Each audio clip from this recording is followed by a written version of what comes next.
Amis gardois, bonjour. On se retrouve aujourd'hui à Bagarre, cette petite commune située au pied des Cévennes entre Alès et Anduze. On est avec Thierry Bazalgette, le maire élu depuis 2014. Monsieur Bazalgette, vous êtes un élu expérimenté, vous avez exercé la fonction de maire avant la pandémie. Vous devez aujourd'hui composer avec cette crise sanitaire. Qu'est-ce que ça change pour vous au quotidien? Mais écoutez, tout d'abord, bonjour. Je vous remercie d'être venu sur notre commune pour la mettre un peu en avant. Mais la crise sanitaire, effectivement, c'est vrai que même qu'on soit quand même, on va dire, de terrain, on n'est quand même pas prêt à ce genre d'événement. Donc on a essayé de faire au mieux, mais c'est vrai que c'est surtout perturbant au niveau des écoles, que ce soit la maternelle ou l'élémentaire, à toutes les activités aussi extrascolaires. Donc c'est vrai que ça a été très compliqué et les protocoles à mettre en œuvre sont drastiques. Donc c'est vrai que c'est quand même pas évident. Mais bon, on essaye de tenir en espérant que le bout du tunnel s'approche rapidement. Oui, durant cette année écoulée, il y a des projets qui ont vu le jour, je pense notamment à ce pôle médical devant lequel on se trouve, qui n'a pas pu avoir l'inauguration que vous espériez. Voilà, vous avez aujourd'hui l'occasion de nous le présenter un peu plus en détail.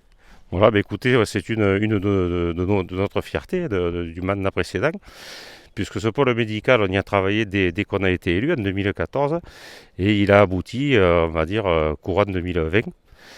Alors, la particularité, si je peux dire quelques mots là-dessus, c'est que nous avons fait un constat au début du mandat, en 2014, comme quoi l'ensemble des professionnels de santé étaient très dispersés sur la commune.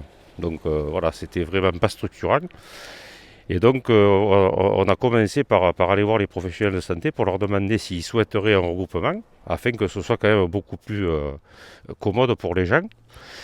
Et à partir de là, voilà, des réunions se sont enclenchées et nous avons eu la chance, c'est vrai que s'il n'y avait pas eu ça, je ne sais pas si on aurait pu le faire, nous avons eu la chance que l'ensemble des professionnels étaient tous locataires sur Bagarre.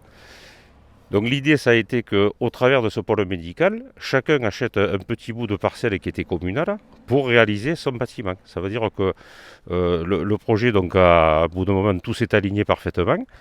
Et nous avons, nous, quand même élus, voulu quand même garder un cabinet médical pour accueillir des médecins et une maison qu'on a démolie dans laquelle il y avait des infirmières. Donc voilà, donc ce sont deux bâtiments qui sont dans l'angle là-bas, où il y a 4 médecins et 2 infirmières.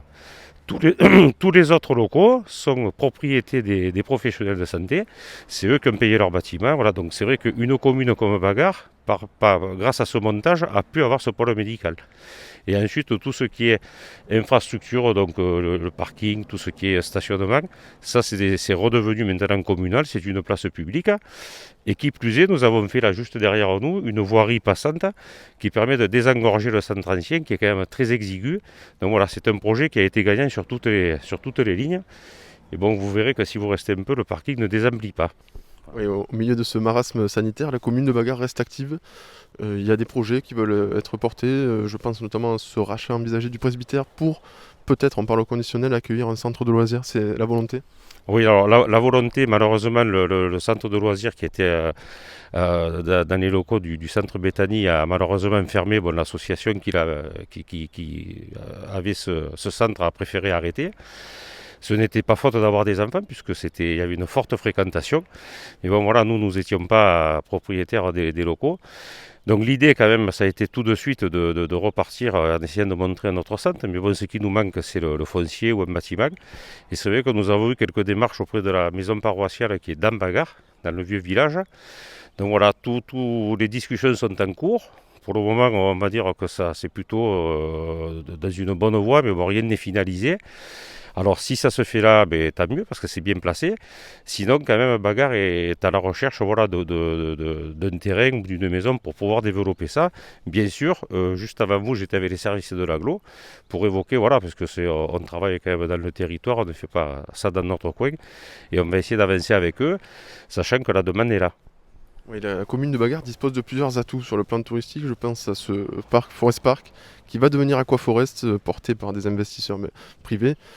Vous avez, vous, à l'échelle communale, soutenu ce projet par une révision du plan local d'urbanisme pour le rendre possible, ce projet. Vous avez la sensation que voilà, c'est un vrai atout pour Bagarre et plus largement pour Alès Agglomération. Ah oui, c'est sûr que pour Bagarre, mais voilà, ça nous met un peu sur le devant de la scène, puisque c'est un projet novateur, hein, ça sera le premier du département. Un projet entièrement vertueux au niveau écologie, donc c'est ce qui leur a permis d'avoir une belle subvention de la région. Et voilà, donc c'est sûr qu'il a fallu qu'on mette les documents d'urbanisme en conformité. Donc lors de la révision du PLU que nous avons achevé en 2019, nous avions intégré aussi ce projet-là au niveau des parcelles qui ont pu être basculées pour qu'ils puissent réaliser cet aquapark. Est-ce qu'il y a d'autres projets que vous voudriez nous présenter là qui pourraient voir le jour sur cette année 2021 qui va être une année aussi de relance? Et alors sur cette année 2021, on va essayer de clôturer, on va dire entre guillemets, le pôle médical, puisqu'on va sécuriser et embellir le bord de la départementale qui se situe derrière, comme on peut voir ici. Et donc on va partir du stade et on va aller jusqu'au centre de bagarre en faisant des aménagements sécurisés pour venir justement au pôle médical, à la mairie, au foyer, à la poste par des cheminements doux. Et en plus, nous allons complètement revégétaliser et créer des aménagements paysagers, comme ici, juste à côté de nous. Donc tout va être embelli, fleuri. Donc tous les dossiers sont montés, les demandes de subvention ont été réalisées. Donc je pense que d'ici un mois ou deux, on va sûrement attaquer les travaux. Bon, alors si ce n'est pas dans un mois ou deux, bon, ça sera peut-être en septembre, mais fin 2021, tout sera terminé. Monsieur Bazagette, je vous remercie et à bientôt sur Bagarre. Eh bien, écoutez, merci de votre venue et à bientôt également. Merci.